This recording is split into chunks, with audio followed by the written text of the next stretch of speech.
Hello বন্ধুরা, আমি তানজিবুর রহমান বৃষ্টি। আমি বাংলাদেশের একজন মেয়ে চলে আসলাম তোমাদের জন্য আরও একটি নতুন গল্প নিয়ে। আজকে আমি তোমাদের যে গল্পটি বলব সেটা হলো আমার ভাতিজাকে নিয়ে। আমার স্বামী বিদেশ যাওয়ার পর আমি প্রায়ই লক্ষ্য করতাম ভাতিজা আমার দিকে বেশ কৌতূহলীভাবে তাকিয়ে থাকত। একদিন বাসায় কেউ ছিল না। আমি লক্ষ্য করলাম ভাতিজে আমার দিকে তাকিয়ে কি যেন একটা ভাবছে। তখন আমি বললাম, নীরব, আমার দিকে তাকিয়ে কি ভাবছ তুমি? আমি তোমার কাকি হই। বন্ধুরা, তখন ভাতিজা হঠাৎ করে এমন একটি ঘটনা ঘটাল, তা শুনলে বন্ধুরা বাকিটা গল্পেই বলছি। আশা করি তোমরা আমার পুরো গল্পটি মনোযোগ সহকারে শুনবে, নিশ্চয়ই অনেক মজা পাবে। তাহলে চলো বন্ধুরা, কথা না বাড়িয়ে মূল গল্প শুরু করা যাক। বন্ধুরা, আমি মধ্যবিত্ত পরিবারের একটা মেয়ে ছিলাম, তবে আমি দেখতে অনেক সুন্দরী ছিলাম। কলেজে যখন পড়তাম তখন অনেকেই আমার দিকে মুগ্ধ দৃষ্টিতে তাকিয়ে থাকত।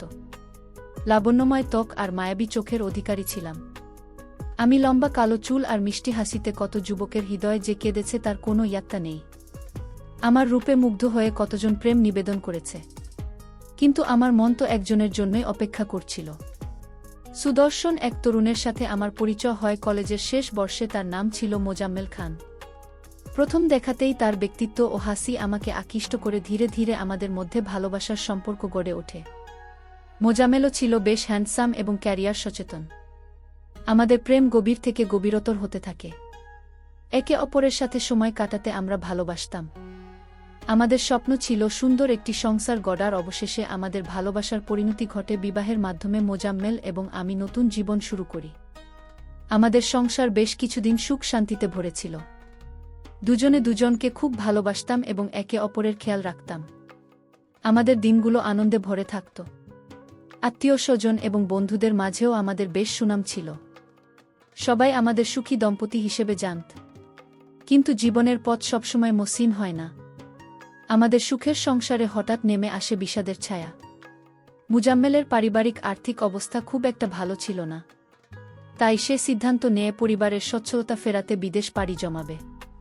প্রথমে আমি রাজি ছিলাম না, কিন্তু মুজাম্মেলের ভবিষ্যতের কথা ভেবে এবং পরিবারের উন্নতির জন্য আমি রাজি। হিজাম্মেল বিদেশ যাওয়ার পর আমি একা হয়ে যাই। আমাদের বাড়িতে আমার স্বামীর বড় ভাইয়ের ছেলে নীরব প্রায় আসে যাওয়া করত। নীরব দেখতে শুনতে খুবই ভাল, লম্বা এবং সুদর্শন। সে আমার থেকে বয়সে কিছুটা ছোট হলেও তার ব্যবহার ছিল খুবই মার্জিত।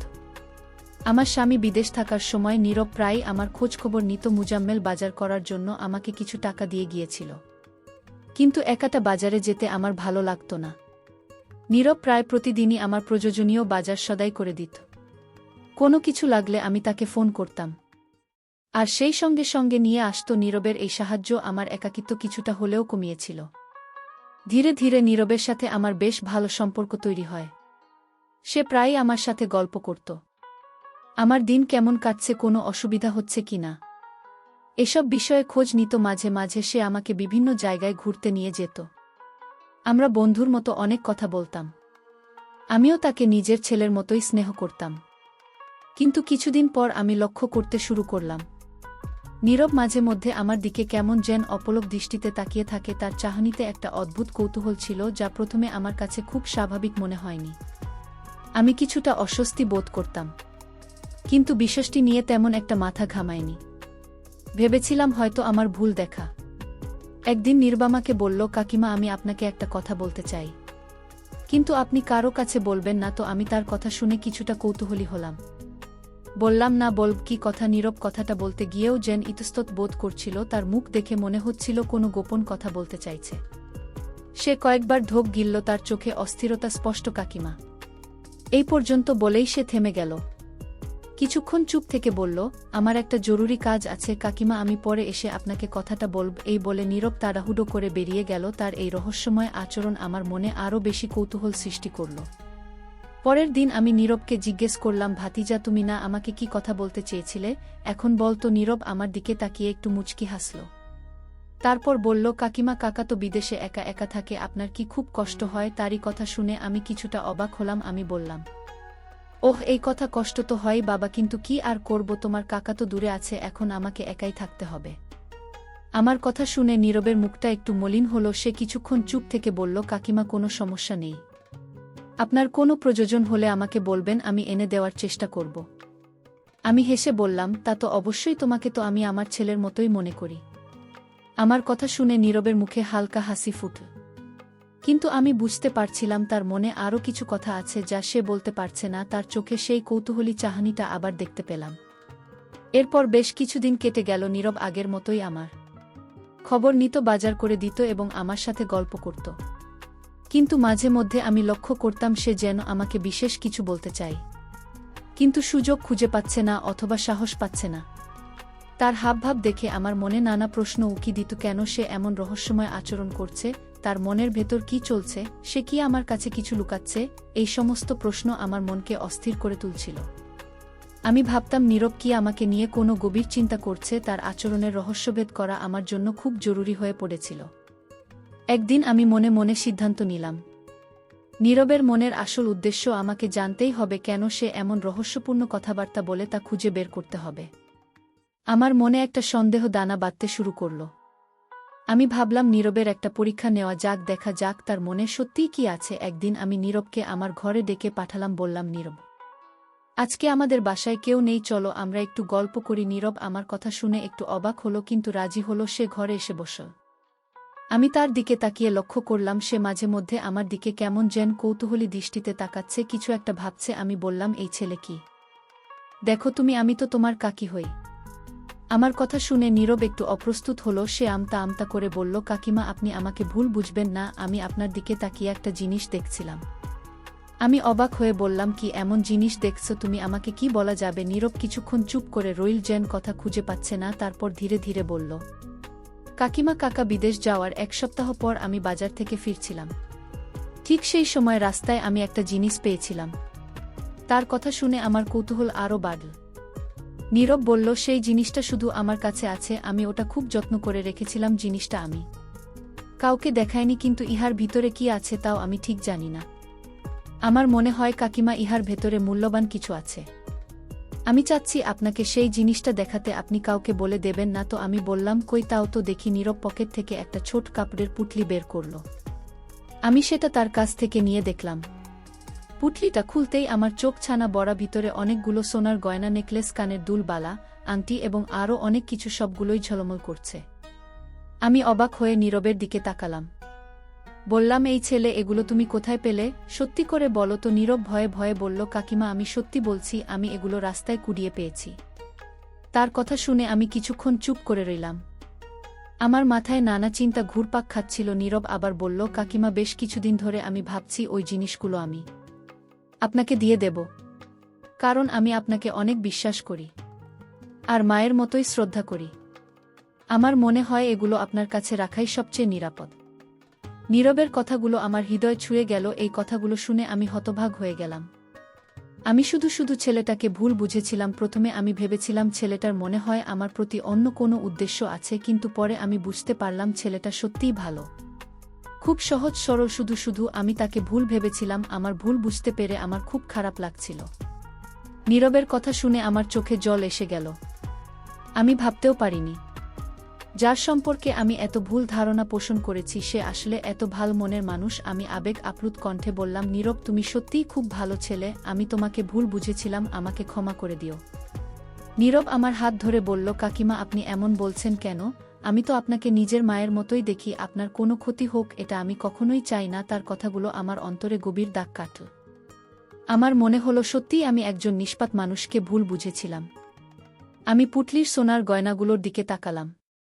এগুলো নিশ্চয় কোনো অবস্থাপন্ন ব্যক্তির হারানো সম্পদ। নীরব চাইলে এগুলো নিজের কাছে রেখে দিতে পারত অথবা বিক্রি করে অনেক টাকা রোজগার করতে পারত, কিন্তু সে তা না করে আমার কাছে নিয়ে এসেছে কারণ সে আমাকে বিশ্বাস করে। আমি নীরবকে জিজ্ঞেস করলাম, তুমি কেন এতদিন আমাকে এই কথা বলনি? আর রাস্তায় এগুলো খুঁজে পাওয়ার কথা কাউকে জানাওনি কেন? নীরব একটু হেসে বলল, কাকিমা, প্রথমে আমি একটু ভয় পেয়েছিলাম। ভেবেছিলাম যদি কেউ আমাকে চোর মনে করে, আর আপনাকে বলার সাহস পাইনি। ভাবছিলাম আপনি না জানি কি মনে করেন। তার সরল স্বীকারোক্তি শুনে আমার মন আরও নরম হলো। আমি বুঝলাম নীরবের মনে কোনো খারাপ উদ্দেশ্য ছিল না। সে শুধু একটু দ্বিধাগ্রস্ত ছিল, ভয় পাচ্ছিল। কিন্তু তার সততা এবং আমার প্রতি বিশ্বাস ছিল অগাধ। আমি বললাম, নীরব, তুমি যা করেছ তা সত্যিই প্রশংসার যোগ্য। এই গয়নাগুলো যার তার কাছে ফিরিয়ে দেওয়া উচিত। তুমি কি তার কোনো সন্ধান পেয়েছ? নীরব মাথা নেড়ে বলল, না কাকিমা, আমি অনেক খুঁজেছে কিন্তু কারো খোঁজ পাইনি। কিছুক্ষণ চিন্তা করে আমি বললাম, ঠিক আছে নীরব, আমরা দুজনে মিলে চেষ্টা করব এই গয়নাগুলোর আসল মালিককে খুঁজে বের করতে। আর যদি না পাই তাহলে আমরা যা ভালো মনে করি সেই অনুযায়ী ব্যবস্থা নেব। নীরব আমার কথায় রাজি হলো। তার চোখ মুখে একটা স্বস্তির ভাব দেখা গেল। সেদিন আমি বুঝতে পারলাম মানুষের বাহ্যিক আচরণ দেখে তার ভেতরের উদ্দেশ্য বোঝা যায় না। অনেক সময় আমরা তাড়াহুড়ো করে ভুল সিদ্ধান্তে পৌঁছে যাই। নীরবের ক্ষেত্রেও আমার তেমনি ভুল হয়েছিল। তার সরলতা এবং সততা আমার চোখ খুলে দিয়েছিল। এরপর থেকে নীরব এবং আমি দুজনে মিলে সেই সোনার গয়নাগুলোর মালিককে খুঁজে বের করার চেষ্টা করতে লাগলাম। আমরা আশপাশের থানা এবং গণ্যমান্য ব্যক্তিদের কাছে খবর দিলাম, বিভিন্ন পত্রিকায় এবং সামাজিক মাধ্যমেও আমরা বিষয়টি জানিয়ে একটি ঘোষণা দেওয়ার সিদ্ধান্ত নিলাম। নীরব খুব উৎসাহের সাথে এই কাজে আমাকে সাহায্য করতে লাগল। সে নিজে থেকে বিভিন্ন দোকানে এবং মানুষের কাছে গিয়ে খোঁজখবর নিত। তার আন্তরিকতা দেখে আমার বিশ্বাস আরও দৃঢ় হল যে সে সত্যিই একজন ভালো ছেলে। তার মধ্যে কোনো প্রকার লোভ বা খারাপ চিন্তা ছিল না। বেশ কিছুদিন কেটে গেল, কিন্তু গয়নাগুলোর আসল মালিকের কোনো সন্ধান পাওয়া গেল না। আমরা হতাশ হতে শুরু করলাম। এত মূল্যবান জিনিস কেউ কি করে হারাতে পারে? আর হারিয়েই যদি থাকে তাহলে কেন কেউ খোঁজ করছে না? এই প্রশ্নগুলো আমার মনে ঘুরপাক খাচ্ছিল। একদিন নীরব এসে আমাকে বলল, কাকিমা, আমার মনে হয় না আর এদের মালিককে খুঁজে পাওয়া যাবে। জিনিসগুলো হয়তো অনেক দিন আগের ঘটনা, অথবা যে হারিয়েছে সে হয়তো জানেও না এগুলো এখানে পড়েছে। তার কথা শুনে আমারও তাই মনে হলো। তখন আমি নীরবকে বললাম, দেখো বাবা, যেহেতু আমরা এর মালিককে খুঁজে পাচ্ছি না, তাই আমার মনে হয় এই গয়নাগুলো আমরা কোনো ভালো কাজে ব্যবহার করতে পারি। যেমন ধরো কোনো গরিব অসহায় মেয়ের বিয়েতে অথবা কোনো দাতব্য প্রতিষ্ঠানে দান করে দিতে পারি। নীরব আমার প্রস্তাব শুনে খুব খুশি হল। সে বলল, হ্যাঁ কাকিমা, আপনার বুদ্ধিটা খুব ভালো। আমারও মনে হয় এটাই করা উচিত। তার সম্মতি পেয়ে আমার মনটা শান্তি ভরে গেল। আমরা দুজনে মিলে সিদ্ধান্ত নিলাম, খুব শীঘ্রই এই ব্যাপারে পদক্ষেপ নেব। এর কিছুদিন পর আমার স্বামী মোজাম্মেল বিদেশ থেকে বাড়ি ফিরে এল। তাকে সবকিছু খুলে বললাম। নীরবের রাস্তায় গয়না খুঁজে পাওয়া থেকে শুরু করে মালিককে খুঁজে না পাওয়া এবং পরবর্তীতে সেগুলো দান করার সিদ্ধান্তের কথা। মোজাম্মেল সব শুনে খুব খুশি হল। মোজাম্মেল নীরবের সততার প্রশংসা করল এবং আমাদের দান করার সিদ্ধান্তে সম্মতি জানাল। সে বলল, তোমরা যা সিদ্ধান্ত নিয়েছ সেটাই সঠিক। অন্যের কষ্টের টাকায় ভোগ করার কোনো মানে হয় না। আর নীরব যা করেছে তা সত্যিই অসাধারণ। মোজাম্মেলের এই কথাগুলো নীরবের জন্য অনেক বড় পুরস্কার ছিল। অবশেষে আমরা সেই সোনার গয়নাগুলো স্থানীয় একটি দাতব্য প্রতিষ্ঠানে দান করে দিলাম, যারা গরিব ও অসহায় মেয়েদের বিবাহের জন্য সাহায্য করে। আমাদের এই ছোট্ট উদ্যোগ অনেকের মুখে হাসি ফোটাতে পেরেছিল, যা দেখে আমার মন ভরে গেল। আর সেদিন আমি আবারও বুঝলাম বাহ্যিক চেহারার আড়ালে মানুষের মন কতটা উদার এবং মহান হতে পারে। গয়নাগুলো দান করার পর নীরবের সাথে আমার সম্পর্ক আরও গভীর হল। মোজাম্মেল ও নীরবকে আগের থেকে অনেক বেশি স্নেহ করত। আমাদের পরিবারে একটা শান্তির আবহাওয়া বিরাজ করছিল। আমার ভুল ধারণা দূর হয়ে যাওয়ায় আমি মনে মনে খুব শান্তি অনুভব করছিলাম। একদিন মোজাম্মেল আমাকে বলল, বৃষ্টি, তুমি কি ভেবেছিলে নীরব খারাপ ছেলে? আমি একটু লজ্জিত হয়ে মাথা নিচু করলাম। বললাম, হ্যাঁ, প্রথমে ওর কৌতূহলী আচরণ দেখে আমার মনে কিছু সন্দেহ জেগেছিল, কিন্তু পরে বুঝতে পারলাম আমার ধারণাই ভুল ছিল। মোজাম্মেল হেসে বলল, মানুষকে না জেনে তার সম্পর্কে খারাপ ধারণা করা উচিত না। নীরবের মতো ভালো ছেলে আজকাল পাওয়াই যায় না। ওর সততা সত্যিই প্রশংসার যোগ্য। আমি মোজাম্মেলের সাথে একমত হলাম। এরপর থেকে আমাদের বাড়িতে নীরবের আসা যাওয়া আরও বেড়ে গেল। সে এখন শুধু বাজার করা বা খোঁজখবর নেওয়ার জন্যই আসত না, বরং আমাদের সাথে বসে গল্প করত, চা খেত এবং বিভিন্ন বিষয়ে আলোচনা করত। আমাদের তিনজনের মধ্যে একটা সুন্দর বন্ধুত্বপূর্ণ সম্পর্ক গড়ে উঠেছিল। একদিন নীরব আমাকে জিজ্ঞেস করল, কাকিমা, আপনি যখন আমার উপর সন্দেহ করেছিলেন তখন আপনার কেমন লেগেছিল? আমি একটু থমকে গেলাম। সত্যি বলতে সেদিন আমার মনের অবস্থা খুব খারাপ ছিল। একদিকে যেমন ভয় কাজ করছিল, তেমনি অন্যদিকে একটা চাপা কষ্ট অনুভব করছিলাম।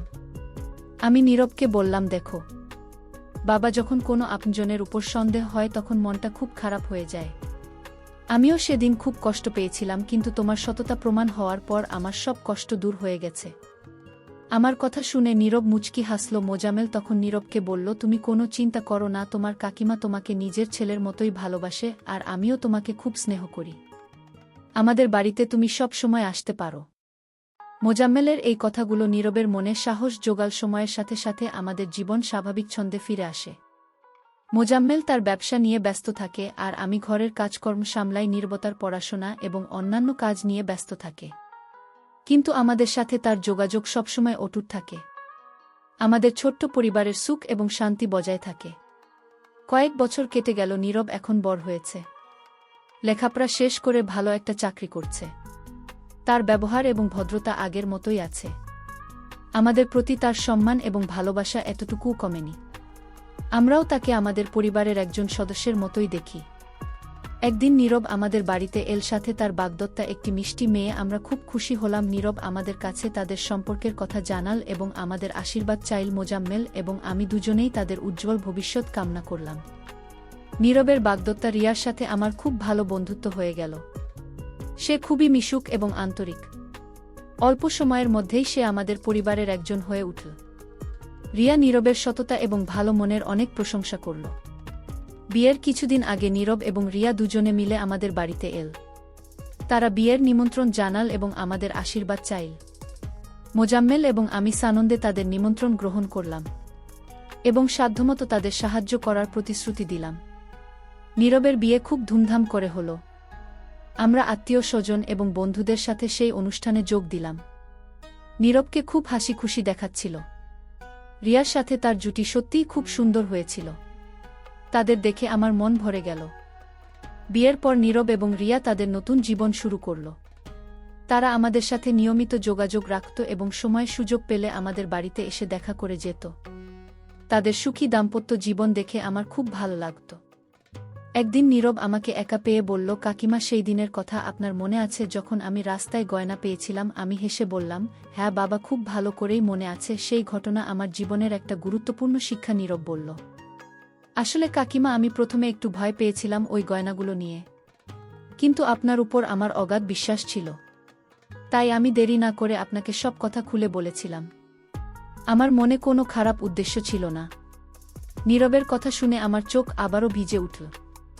সেদিন নীরবের কথা শুনে আমার মনে হলো সত্যিই বিশ্বাস এবং ভালোবাসার বাঁধন কতটা শক্তিশালী হতে পারে। সামান্য সন্দেহের কারণে আমাদের মধ্যে ভুল বোঝাবুঝি হতে পারত, কিন্তু নীরবের সততা এবং আমার ভালোবাসার কারণে সেই পরিস্থিতি সামলানো গেছে। আমি নীরবকে বললাম, তুমি শুধু আমার ভাতিজাই নও, তুমি আমার ছেলের মতো। তোমার মতো একটা ভালো ছেলে পাওয়া ভাগ্যের ব্যাপার। নীরব আমার হাত ধরে কৃতজ্ঞতা জানাল। জীবনের এই দীর্ঘ পথে আমি অনেক মানুষের সাথে মিশেছি। অনেকের আচার ব্যবহার দেখে ভুল ধারণা তৈরি হয়েছে, কিন্তু নীরবের ঘটনা আমাকে শিখিয়েছে কখনোই শুধুমাত্র বাহ্যিক দিক দেখে কারো সম্পর্কে কোনো সিদ্ধান্তে আসা উচিত না। মানুষের ভেতরের মন এবং উদ্দেশ্য বোঝাটা খুব জরুরি। অনেক সময় আমাদের জীবনে এমন কিছু ঘটনা ঘটে যা আমাদের ধারণার বাইরে থাকে। মানুষের মুখের হাসি বা রাগের আড়ালে লুকিয়ে থাকে গভীর রহস্য। সেই রহস্য উন্মোচন না করে কারো সম্পর্কে খারাপ ধারণা পোষণ করা অন্যায়। আমাদের সমাজে এমন অনেক নীরব আছে যারা নিঃস্বার্থভাবে অন্যের উপকার করে যায়, কিন্তু তাদের উদ্দেশ্য অনেক সময় ভুল বোঝা হয়। তাদের প্রতি সহানুভূতিশীল হওয়া এবং তাদের ভালো দিকগুলো উপলব্ধি করা আমাদের কর্তব্য। ভুল বোঝা বা সন্দেহের কারণে অনেক সুন্দর সম্পর্ক ভেঙে যায়। তাই আমাদের উচিত কারো সম্পর্কে কোনো সিদ্ধান্তে আসার আগে ভালোভাবে সবকিছু যাচাই করে নেওয়া।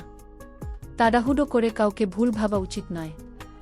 জীবনের শেষ প্রান্তে এসে আজ আমি উপলব্ধি করি, মানুষের ভেতরের সৌন্দর্যটাই আসল বাহ্যিক রূপ বা আচরণ।